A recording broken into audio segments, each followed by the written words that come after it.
শীতের দিনের দুপুরবেলা যদি গরম ভাতের সাথে থাকে এই রকম মুরগির লাল লাল ঝোল, তাও আবার বড় বড় আলু দিয়ে, তাহলে কারি না ভালো লাগে। নমস্কার বন্ধুরা, কেমন আছো তোমরা সবাই? আশা করছি সকলে খুব ভালো আছো। আজকে তোমাদের সাথে শেয়ার করবো ভীষণই সাদামাটা আর সিম্পল একটা চিকেন রেসিপি। আমি যেভাবে বাড়িতে রান্না করি সেটাই তোমাদের সাথে শেয়ার করব। এই রেসিপিটি ভীষণই ইজিলি হয়ে যায় আর কোনো রকম তামঝাম ছাড়া। তো চলো রেসিপিটি শুরু করা যাক। দেখো, আমি এখানে সবার প্রথমে 1 কেজি চিকেনকে ভালো করে ধুয়ে নিয়েছি, এখানে ধুয়ে রেখে দিয়েছি। আদা আর রসুন বেটে নিয়েছি, এখানে একটা বড় সাইজের রসুন আর প্রায় 1.5 থেকে 2 ইঞ্চির মতো আদাকে একসাথে বেটেছি। তোমরা চাইলে আলাদাও বেটে নিতে পারো। এখানে প্রায় 3টে মিডিয়াম সাইজের পেঁয়াজকে কুচিয়ে নিয়েছি আর নিয়েছি এই কটা আলু। আমি এখানে 4 থেকে 5টা আলু এইভাবে মাঝখান থেকে কেটে ধুয়ে নিয়েছি আর তাতে লবণ হলুদ মাখিয়ে নিলাম। এবার দেখো, আলুগুলোকে আমি ভেজে নেব, একটু লাল লাল করে ভেজে নিতে হবে।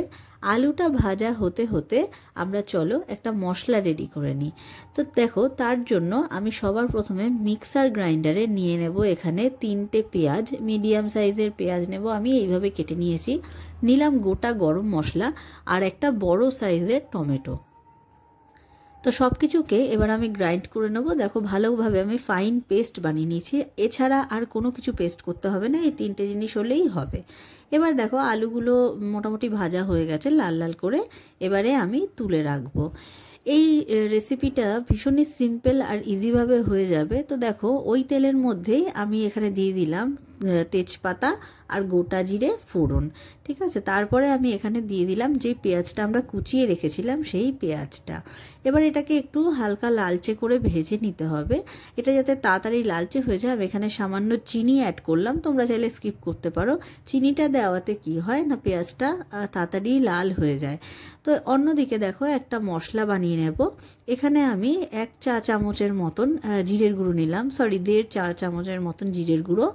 এখানে আমি নিয়ে নেব 1.5 চামচের মতন লঙ্কার গুঁড়ো, এখানে তোমরা চাইলে পরিমাণটা কমও ব্যবহার করতে পারো। আর নেব হলুদ গুঁড়ো। এরপরে এই মশলাটাকে আমি একটু জলে ভিজিয়ে রাখবো, উষ্ণ জলে না, আমি এমনি নর্মাল ঠান্ডা জলে ভিজিয়ে রাখবো। দেখো, পেঁয়াজটা লাল লাল হয়ে গেছে। এবারে আমি আদা রসুন বাটাটা এখানে অ্যাড করে দেবো। আদা রসুন বাটাটা দেওয়ার পরে আমি এখানে ভালো করে সব কিছুকে নাড়িয়ে নিচ্ছি। তোমরা চাইলে আদা রসুনটাকে আলাদা আলাদাও পেস্ট করতে পারো, এইভাবে একসাথে না করে আমি এখানে একসাথেই করেছি। তো দেখো, ভালো করে নাড়িয়ে নিচ্ছি। একটুখানি কাঁচা গন্ধটা চলে গেলে প্রায় 3 থেকে 4 মিনিট পর আমি যে পেস্টটা আমরা করে রেখেছিলাম সেই পেস্টটা দিয়ে দিলাম। এবার ভালো করে আবার নাড়িয়ে নেব প্রায় 5 মিনিট মতো হাই ফ্লেমে। এই মুহূর্তে কিন্তু গ্যাসের ফ্লেমটা লো করবে না, এটা হাই আঁচেই এইভাবে নাড়িয়ে কষিয়ে নেবে, যাতে করে মশলার কাঁচা গন্ধটা চলে যাবে। এটা একটুখানি কষে আসলে দেখো, আমি এখানে মানে মশলাটা দিয়ে দেবো, যেই মশলাটা আমরা ভিজিয়ে রেখেছিলাম। এবার ভালো করে সব কিছুকে আবার নাড়িয়ে নিচ্ছি। 10 মিনিট মতন প্রায় মিডিয়াম টু হাই আছে এটাকে কষিয়ে নেবে, যাতে করে সমস্ত ফ্লেভারটা ভীষণ ভালো আসবে। এবার দেখো, তেল ছেড়ে দিয়েছে, তেল ছেড়ে দিলে আমি মাংসটা অ্যাড করে দিলাম আর দিয়ে দেবো স্বাদ মতো লবণ।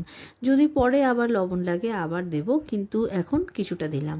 এবার দেখো, মাংসটার সাথে ভালো করে মিশিয়ে নিচ্ছি সব কিছু। ভালো করে মিশিয়ে টিশিয়ে এটাকে এইরকমভাবে কষিয়ে নেবে, প্রায় কিছুক্ষণ 10 মিনিট মতন কষিয়ে নেবে, হাই আঁচেই কষাবে।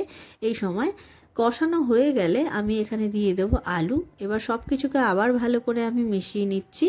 এই সময় কিন্তু এটাকে একটু ধৈর্য ধরে কষাতে হবে, নইলে কিন্তু ফ্লেভারটা অন্যরকম আসবে। তো দেখো, ভালো করে কষানোর পর আমি ঢাকা চাপা দিয়ে রেখেছিলাম প্রায় 10 থেকে 15 মিনিট মতো নিভু আছে। এরপরে আমি দিয়ে দিলাম চিকেন কারি মশলা। তোমরা চাইলে চিকেন কারি মশলা নাও দিতে পারো, কিন্তু এটা দিলে ফ্লেভারটা খুব ভালো আসবে। মশলাটাকে ভালো করে মিশিয়ে এবারে আমি এখানে অ্যাড করে দেবো গরম জল।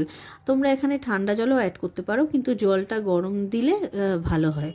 তো দেখো, গরম জলটা দিয়ে এটাকে ভালো করে আমি ফুটিয়ে নিচ্ছি প্রায় 5 থেকে 7 মিনিট। ভালো করে এটাকে মানে হাই আঁচে ফুটিয়ে নিতে হবে।